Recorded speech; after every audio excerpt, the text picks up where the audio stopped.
Olá, ouvinte, eu sou o professor Afonso, trago para você a teologia que atribui toda a autoridade divina a Jesus Cristo. Essa teologia, ela, como o próprio nome sugere, ela pretende passar toda a autoridade espiritual a Jesus, dos cristãos a Jesus Cristo. Esse é o propósito. Eu sou curado de câncer, insuficiência cardíaca, osteoporose, cegueira, por amor do Senhor. Então, eu tenho esse compromisso de me manter perto dele, né? Perto do Senhor. Por revelações divinas, eu desvendei o livro de Apocalipse, Daniel e as cartas de Paulo. Então,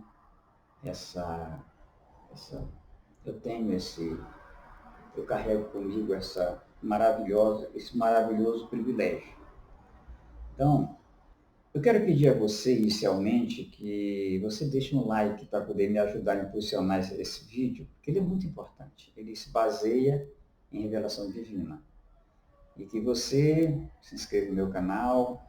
Eu sei que não é fácil acreditar numa coisa que não se fala nisso há 2000 anos, ou seja, nunca apareceu ninguém dizendo que desvendou o livro de Daniel ou o livro do Apocalipse. Esse vídeo que eu faço hoje, ele tem como referência bibliográfica um vídeo do pastor Augusto Nicodemos, intitulado Por que Jesus se submeteu à lei. Na descrição desse vídeo tem um link do vídeo do pastor para que você veja também o vídeo, se quiser, e realmente você veja que eu não estou tirando nada do contexto, está tudo certinho. Então vejamos só, Augusto Nicodemos é uma pessoa que a gente não pode pensar que a gente não pode trazer Augusto Nicodemos pelo nome que ele tem, pela honradez, pela honestidade dele. Não dá para sair por aí batendo nele. A gente não quer bater em Augusto Nicodemos. Eu quero bater nas cartas de Paulo. E também na parte adulterada do livro de Apocalipse. Então, Augusto Nicodemos é uma pessoa de boa formação. Ele estudou desenho industrial e engenharia elétrica na Universidade Federal de Pernambuco. Bacharelou-se em teologia pelo Seminário Presbiteriano do Norte. Concluiu mestrado em Novo Testamento na África do Sul. Fez doutorado em interpretação bíblica nos Estados Unidos e complementação nos Países Baixos, ou seja, na Holanda.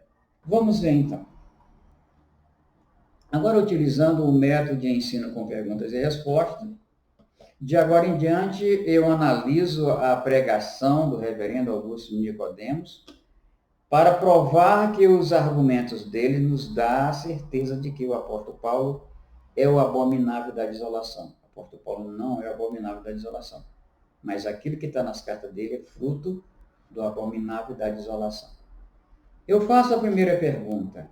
Qual o significado do termo abominável da desolação? Segundo o profeta Daniel, é um personagem que representa o Império Romano, que com o poder do maligno, preparou um personagem cristão absolutamente insuspeito para assumir o lugar do ungido, que é Jesus Cristo. Como se vê, esse personagem é o apóstolo Paulo. Outra pergunta. O apóstolo Paulo é o abominável da desolação? Eu respondo, não. O apóstolo Paulo, retratado no livro de Atos dos Apóstolos, é um servo de Deus em completa submissão a ele, como convém a nova aliança, que empodera Jesus como Deus. Outra pergunta. Qual é a importância da conversão do apóstolo Paulo para a humanidade? Isso é importante. As pessoas descrevem aquele episódio no caminho de Damasco como se fosse um episódio comum, mas ele é muito importante. A conversão do apóstolo Paulo representa o empoderamento de Jesus referido por Daniel na frase para ungir o Santíssimo em Daniel 9:24. Ou seja, a unção de Jesus significou ele mostrar poder em todas as áreas que ele deveria mostrar, conforme eu mostro no meu vídeo aqui, intitulado As 70 Semanas de Daniel. Então, Jesus ungido com poder divino, Jesus se apresenta a Saulo e confessou haver se encontrado com Deus no caminho de Damasco, em completa submissão a Deus. Saulo comeu um punhado de terra e com isso encerram-se as 70 semanas de Daniel. Então, as 70 semanas de Daniel se encerram a conversão do apóstolo Paulo. Outra pergunta. Que versículo de Daniel provam que o apóstolo Paulo assumiu o lugar de Jesus? Daniel 9, 26 e 27. Depois das 62 semanas, o ungido será morto e já não haverá lugar para ele. E desolações foram decretadas. Agora no outro versículo. No meio da semana ele dará fim ao sacrifício e à oferta. E numa ala do templo será colocado o sacrilégio terrível, até que chegue sobre ele o fim que ele está decretado, Daniel 9, 26, 27. Então, isso aqui é muito importante para a gente entender. Vamos procurar entender por parte aquilo que está sendo explicado nesse versículo. Qual o significado do termo desolações foram decretadas? A resposta é a seguinte. Em resposta à substituição do ensino de Jesus pelo ensino das cartas do apóstolo Paulo, a humanidade segue desorientada, odiando a Deus e a Bíblia. Outra pergunta. Qual o significado do termo? E numa ala do templo será colocado o sacrilégio terrível? A resposta é: o templo tinha duas alas, o judaísmo e o cristianismo. Nero e seus assessores e sucessores adulteraram as cartas aos romanos, primeiro aos segundo aos coríntios e aos gálatas, além do livro do Apocalipse, para transformar os cristãos em criminosos. Então vejam aí a situação dos vídeos que a gente vê na internet sobre principalmente Apocalipse e Carta de Paulo. É incrível. Outra pergunta. Qual o papel das outras 9 cartas de Paulo que vão de Efésios a Filemon? A resposta, todos os pregadores, teólogos e escritores paulinos sabem que são apócrifas, ou seja, foram produzidas por sucessores de Nero, olhando para a igreja de Pedro e empoderando o apóstolo Paulo para que ele se tornasse o abominável da desolação e o nome de Jesus fosse rejeitado. Augusto Nicodemos diz no vídeo referido: quando Jesus é circuncidado, ele é obrigado a cumprir toda a lei. Faz uma pausa. Ele se coloca debaixo da lei e é obrigado a guardar toda a lei. Faz mais uma pausa, depois entra outro assunto. Paulo afirma em Gálatas 5:3 que quem se circuncida é obrigado a guardar toda a lei. Como Paulo diz em Gálatas 4:4, que na plenitude dos tempos, Deus enviou seu Filho, que nasceu de mulher, e nasceu debaixo da lei para resgatar os que estavam debaixo da lei. Meu comentário. Circuncisão não pode ser considerada lei, senão a mulher estaria desobrigada de cumprir preceito da lei. Voltando a Augusto Nicodemos, ele afirma: a lei de Deus tem abrangência mundial, e cita os 10 mandamentos. Estas leis valem para cada pessoa que vem ao mundo. Ele faz aquela pergunta, mas o que tem está debaixo da lei? Se foi Deus quem deu a lei. Aí ele responde, o problema não é a lei, o problema somos nós.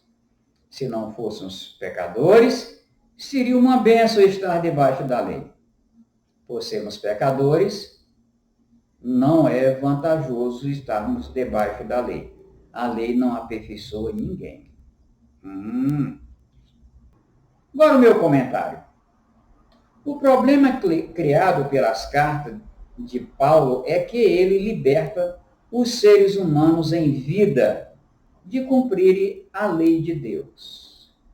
O que é o pior dos pecados contra Deus e o pior dos crimes contra os seres humanos.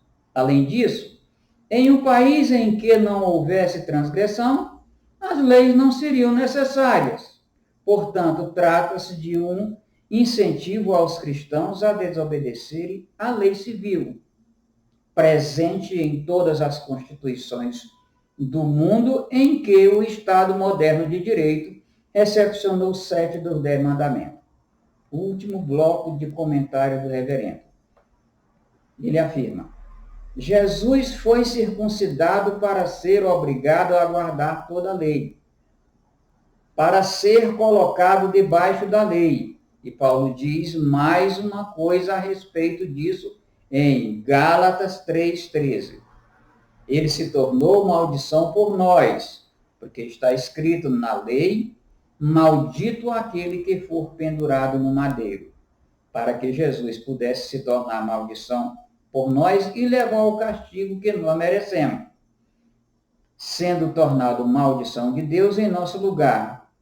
Ele precisava ser nascido debaixo da lei, que diz que todo aquele que é pendurado numa cruz é maldito de Deus. Agora, meus comentários sobre o último bloco de pregação do Augusto Nicodemos, considerado nesse vídeo. Agora eu falo. Agora imagine você que um homem impiedoso foi confundido com um milionário por um grupo de sequestradores, que o sequestraram e logo descobriram que cometeram um engano. Chateado e com sede de vingança, os sequestradores resolvem crucificar o sequestrado, e assim o fazem. Então o sequestrado vai ser rejeitado por Deus só porque foi crucificado? Não. Você não pode ser considerado maldito só pela circunstância como você morreu. A carta do apóstolo Paulo, as cartas do apóstolo Paulo, elas têm 2 objetivos básicos. E também a parte adulterada por Nero de Daniel. Ou apresenta Deus como o maligno, assim, uma pessoa muito má, ou apresenta o maligno como Deus. Ou seja, com doutrinas absurdas, ele traz palavras lindas, maravilhosas, produzidas por sofistas, para ser crida pelos cristãos. Agora vamos a um comentário. Uma outra pergunta. Voltamos às perguntas. O que Augusto Nicodemos tem a ver com o ensino de Nero, seus assessores e sucessores? A minha resposta é absolutamente nada. Ele é apenas mais um pregador cristão que se deixou enganar pelo abominável da desolação.